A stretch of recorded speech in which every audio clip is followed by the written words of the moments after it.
Bem-vindos a mais uma aula de história. Hoje nós vamos de reforma protestante. Você sabia que foi nesse contexto em que houve a divisão da Igreja Católica em Igreja Católica e Igreja Protestante? Não sabe? Fica comigo que eu já te conto.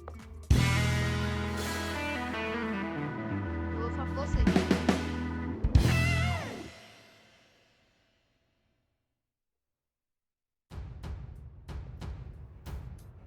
Agora vamos estar com esse assunto aí, reforma protestante, um assunto muito importante para em todos os vestibulares, para o conhecimento como ser humano, como pessoa e entender a que ponto o ser humano é capaz e como é importante o papel da religião na vida das pessoas, assim também como ela pode ser prejudicial para algumas coisas, se é que você compreende. Então, do século XVI, estamos falando em torno de 1500, estamos falando no final da Idade Média, em uma igreja que era acostumada a ter privilégios e era a principal detentora das terras dentro de uma ideia do conceito de direito divino do rei.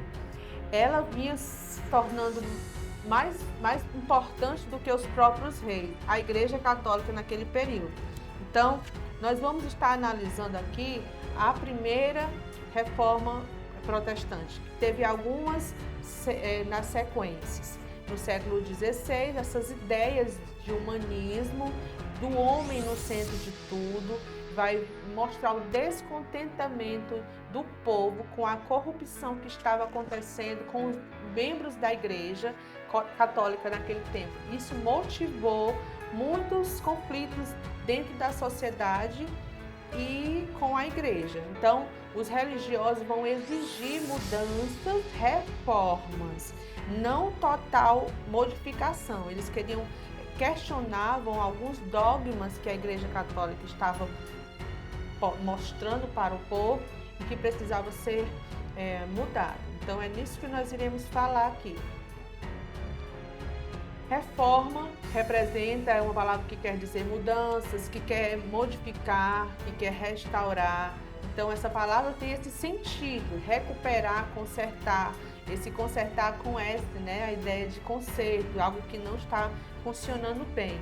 Só que no final do século XV, a igreja naquele tempo era uma instituição mais poderosa naquele período. O Papa tinha uma autoridade bem maior do que os próprios reis. Era o Papa que nomeava esses nobres, esses reis, certo? Era ele que dava a bênção ao imperador do Sacro Império Germânico, era ele que ajudava na contribuição de dinheiro. Então, essa instituição possuía muitas terras, ela era muito poderosa naquele período. Então, no contexto da história, estamos falando aqui numa quebra. Esse homem agora vai se ver agora questionador daquelas antigas práticas que vinham se enfraquecendo lá da Idade Média, certo? Essa exaltação do pensamento humanista é o que vai estar trazendo a coragem e o questionamento na cabeça das pessoas. Então, com a conquista do sul da Península Ibérica, vários reinos cristãos, né, voltou a ampliar essa influência. E o poder, além das questões espirituais, não só o poder que ela tinha para com a igreja, ela estava tendo poder também para decisões da política. E isso vai se estender e vai deixar muitas pessoas de classe burguesa que estavam se enriquecendo, que estavam exaltando esse pensamento de autonomia do ser humano, de renascimento cultural. E foi o mesmo período que aconteceu a exaltação dessas obras que cultuavam o ser humano como o dono do seu conhecimento, que vai acontecer a reforma protestante, certo? Então, quais eram essas principais críticas? Também estava no mesmo contexto da expansão marítima, período em que havia muito interesse em descobrir novas rotas marítimas, e naquele período Portugal e Espanha estavam indo na frente. Vai ser nesse período aí também que vai ter as grandes invenções, tanto de escrita, quanto a que nós vimos a prensa móvel por Gutenberg, quanto o uso das caravelas, onde eles vão estar enriquecendo mais. A classe burguesa vai estar questionando o poder da igreja sobre tantos assuntos políticos. Então, a reforma vai ocorrer nesse século, no século XVI, e ela vai ser esse movimento de ruptura com a Igreja Católica. Então, o que estava acontecendo naquele período? Estava tendo muitas trocas de favores entre as pessoas e entre a própria igreja. Estava havendo várias práticas que a igreja fazia que até os próprios monges questionavam, como a venda de indulgências. Nós vamos entender o que seriam essas indulgências. Ela iniciou principalmente em 3 países principais, vai ser na Alemanha, na Suíça e na Inglaterra. Na Alemanha vai ter um líder principal, que vai ser um dos mais conhecidos, que vai ser Martinho Lutero.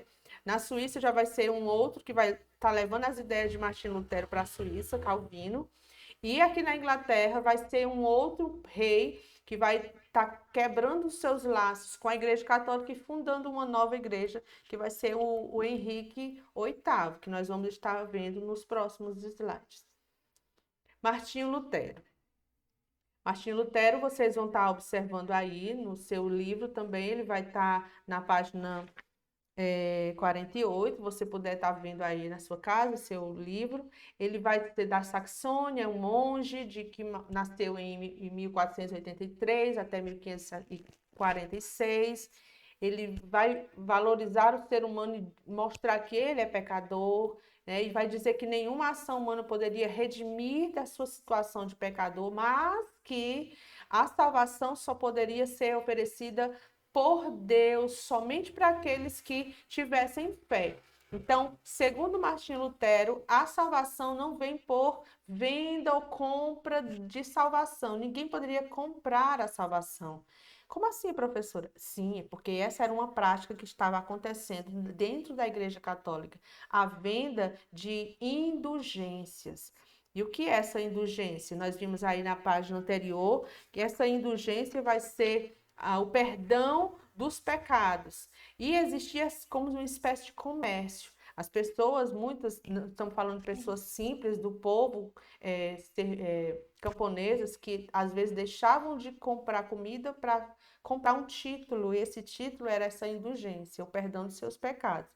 Além da venda de simonia, essa simonia que vai ser a venda de objetos sagrados. Nós vamos estar vendo depois algumas imagens sobre a simonia. Então, aqueles que eram julgados pecadores compravam da igreja, geralmente por uma soma de dinheiro, o perdão pelos pecados. E o Papa Leão X, ele vai determinar no século XVI que se concedesse a absolvição dos fiéis em troca de uma doação em dinheiro. E isso vai ajudar na construção da Basílica de São Pedro.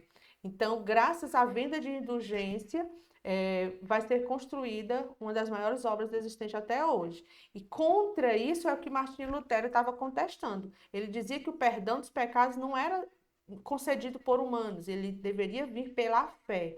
Então, em outubro ele nasceu, ele divulgou, né, em 95 teses, nós vamos estar vendo isso logo posteriormente, sobre as teses de Martinho Lutero. Esse monge alemão, primeiro reformador que teve mais sucesso. Antes dele já teve outros, que a gente vê também nos nossos estudos. Vai ter o Jan Hus, que vai ser 1370 a 1415. Ele vai também defender que não havia necessidade de intermediários entre os seres humanos e Deus.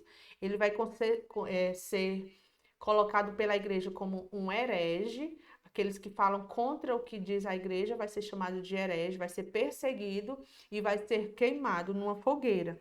E há uma frase colocada para eles no período que ele teria dito assim, na hora que estava sendo queimado. Hoje vocês assarão um ganso, que era Hans, que ele era magro, mas 100 anos ouvirão o cisne cantar. Não são capazes de assá-lo e nenhuma armadilha ou rede poderia guardá-lo. É uma frase de John Hans nesse período onde ele estava sendo queimado na fogueira. ele vai ser considerado herege em 1300. Ele já estava contestando, desde a Idade Média, algumas práticas da igreja. E, baseado nisso, Martinho Lutero, ele também vai condenar essa venda de indulgência, essa venda de relíquias sagradas, que é a simonia. A simonia, como a gente já está dizendo, por exemplo, havia venda de objetos, um pedaço de madeira era vendido como se fosse a cruz de Cristo, ou um objeto dizendo que era do corpo de Cristo, ou um manto de Cristo. E esses objetos eram tidos como sagrados, né? Então, estava tendo muito lucro também com a venda de objetos sagrados. Existe um filme chamado Lutero, que quem for ousado e que puder estar vendo esse filme vai falar muito bem sobre essa venda de indulgência.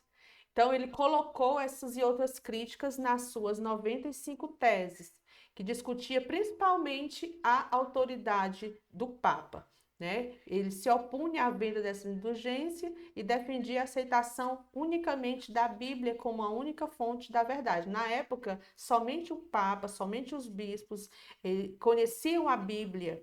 Estamos falando aqui que agora que está se iniciando a invenção da prensa móvel. A Bíblia Sagrada era um objeto pertencente apenas, não só à Bíblia Sagrada, o conhecimento era só pertencente à igreja. E ela fazia seus sermões e suas homilias em latim e ainda virada de costas, porque ela estava olhando para Cristo e não para o povo. E isso fazia com que as pessoas simplesmente só dissessem amém a tudo. Então, Martinho Lutero ele vai ser um dos primeiros a traduzir a Bíblia para o alemão, assim como outros monges vão estar traduzindo para a sua língua da sua nação. É nessa fase que vai surgir o sentimento também de nacionalismo, né? Estados nacionais. Então, nessas 95 teses, uma das principais defesas dele vai ser sobre isso. Ele vai estar colocando essas teses no mural, na catedral da época, lá na Alemanha. E aí nós vamos ver que devido a isso ele vai ser expulso da igreja, ele vai ser excomungado da igreja. Então a excomunhão, que era uma exclusão da qual o fiel era submetido, afastado da comunidade, né, ou então privado do direito de receber o sacramento, ele estava excomungado. Ele era um monge agostiniano, né, que passou a contestar, devido a ele não ter se redimido, voltado atrás nas suas teses, ele vai ser excomungado e expulso. Lutero, com a proteção dos nobres, funda a Igreja Luterana Alemã e foi o primeiro a traduzir a Bíblia para a língua nacional. E aí nós temos uma charge, uma alegoria da época, onde vai estar sendo mostrada a venda desses títulos, também chamados de indulgências, certo? Então, a oposição do Papa Leão X a várias dessas propostas deu início a um confronto que excomungou o monge e ele também, mesmo assim, foi protegido pelo príncipe Frederico de Saxônia, que vocês viram aí, e os textos dele foram difundidos graças à tradução que ele fez na Alemanha. Então, as ideias dele, em 1529, deu origem ao termo protestante, porque eles estavam protestando contra algumas ideias ou alguns dogmas que a igreja fazia, certo? E a igreja decidiu, então, banir Lutero do Sacro Império Germânico, e aí surgiu várias pessoas que passaram a ser adeptos da igreja protestante. Uma outra linha que vai vir na página seguinte do livro de vocês, já vai ser a página 49 do livro de vocês, vai se desenvolver as ideias baseadas nas mesmas ideias de Martinho Lutero. João Calvino vai trazer na Suíça uma outra ideia, do calvinismo, certo? O luteranismo, ele teve adeptos na Dinamarca, na Suécia, Noruega, Estônia, Letônia e em outros países da Europa também as ideias de Lutero se passaram para outras pessoas, né? Porém, com o calvinismo, teve o João Calvino que trouxe a ideia de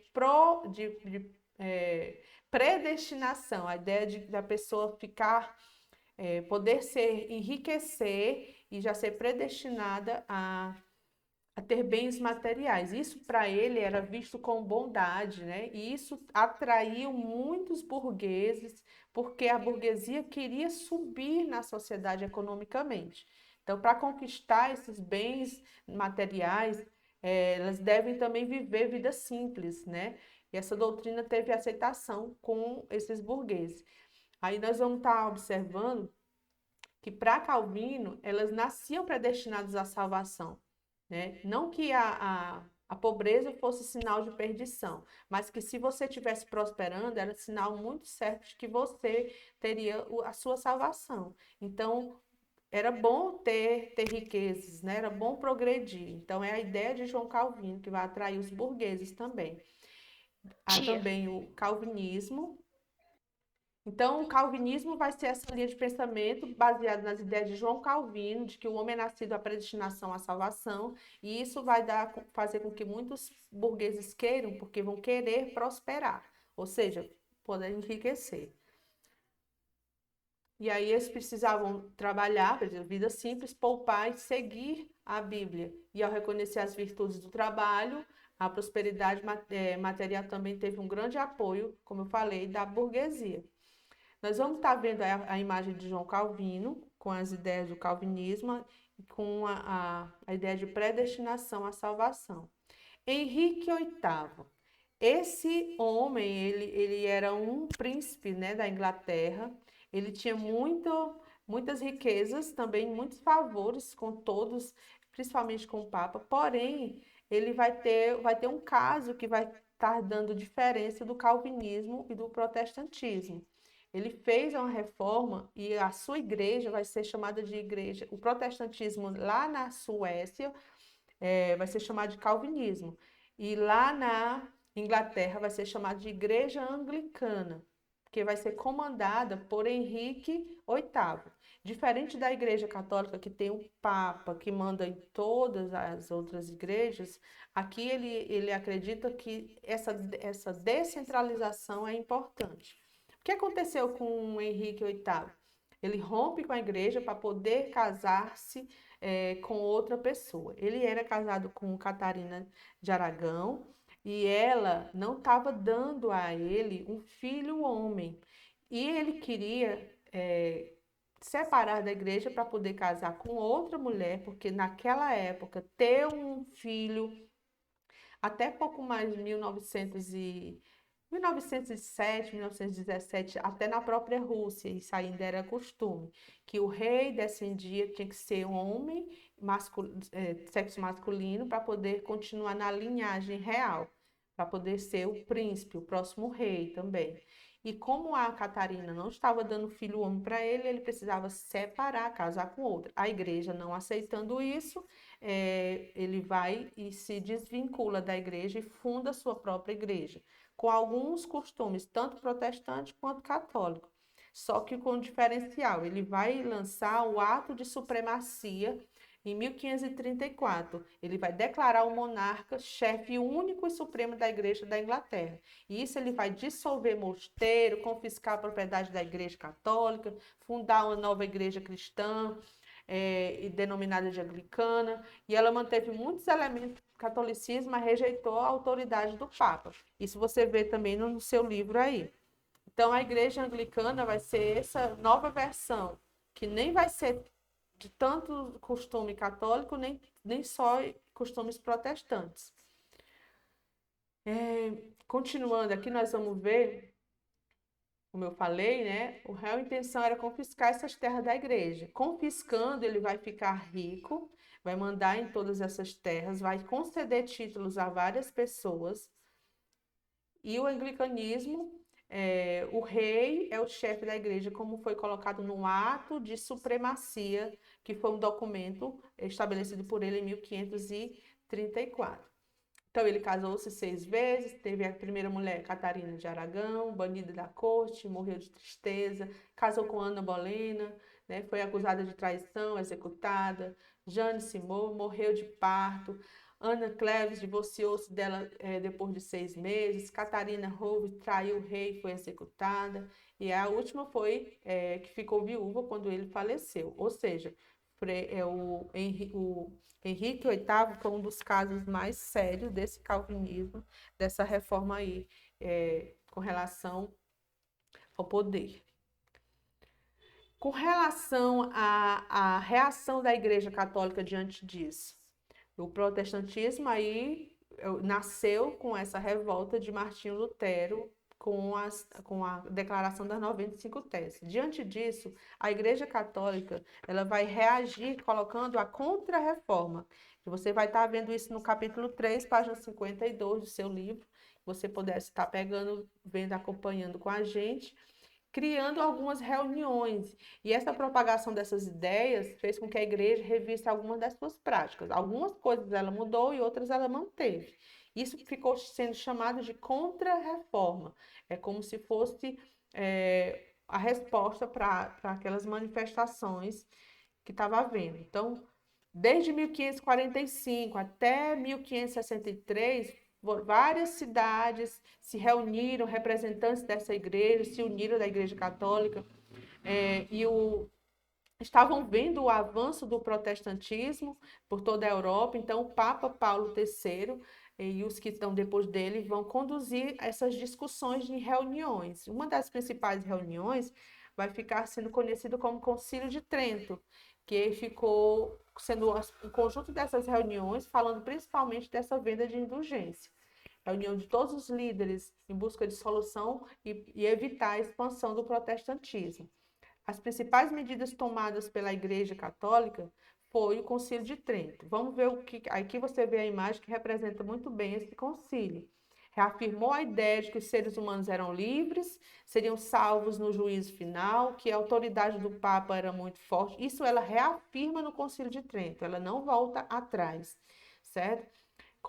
Percebe ainda que o 7 sacramento, o batismo, a crisma, a penitência, a eucaristia, a extremunção, a ordenança sacerdotal e casamento, o celibato deveria ser mantido. O que era o celibato? Era a ideia de que o padre, nem o papa, nem o bispo deveriam se casar, né? E isso era combatido pelo protestantismo, que dizia justamente o contrário, que o padre ou que um pastor deveria sim, poderia sim se casar, até porque na Bíblia fala sobre como um chefe poderia governar uma igreja, dar conselhos a uma família se ele não tinha a sua própria família.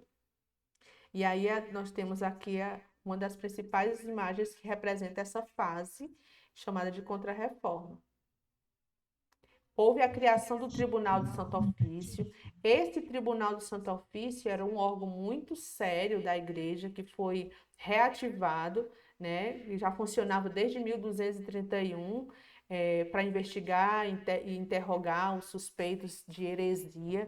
Todas as pessoas que falavam contra os dogmas da igreja eram chamados de hereges. E pelo Tribunal do Santo Ofício da Inquisição, ou a Inquisição, eles eram interrogados, eles eram investigados, e se fossem confirmado a sua heresia, eles eram também colocados punidos até com a morte. Então, quando a Inquisição passou a atuar em toda a Península Ibérica, que era a Espanha, Portugal, muitas cidades também criaram seus próprios tribunais de Inquisição.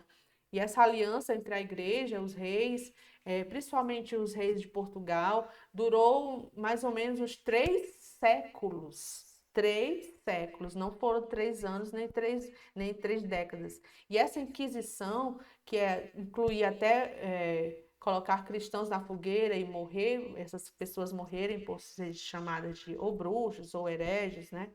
Isso vai acontecer durante um bom tempo. Em nome de Deus, tudo isso eles faziam em nome de Deus.